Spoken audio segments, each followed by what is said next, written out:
So earlier this year, I took a class online through Carla Sonheim Presents with artist Henrik Drescher.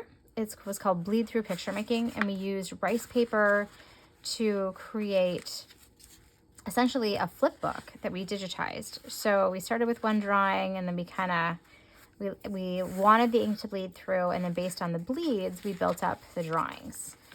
And then after that was done, so this is on rice paper with various ink pens and letting the bleeds happen. Then after that was done, we took pictures of it in an app and we turned it into a stop motion animation, which was very cool. Then the next step of the class was to cut out parts of the book and then to collage them down. So that's what I'm gonna do now. These have been sitting here for far too long. It's time to wrap up this project and get into collage, which I haven't done a lot of in a while, so I'm very excited. So I have all these pieces that I cut out from the book that have different design elements to them, and I'm just gonna start laying them down to create who knows what, some crazy mark-making collage extravaganza. And then I'm gonna do it for my filming so that I'm not using my desk for some of my more professional film shoots.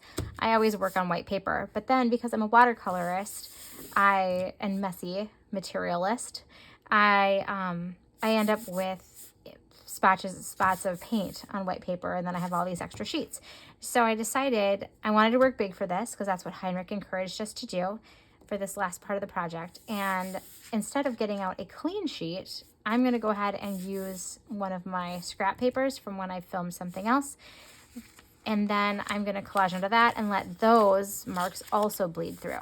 So this is one of my projects for in the art studio tonight. I'm just kind of getting prepped as I take little breaks here and there from my online teaching job to get things set up for hopefully some art studio time tonight, but also definitely for my art studio time tomorrow. So I will be doing collage, and then I'll be adding into it, drawing into it more, maybe painting into it more. I'm not sure. I'm just gonna let it kind of evolve. So that is what is one of the things on the docket for art making this week.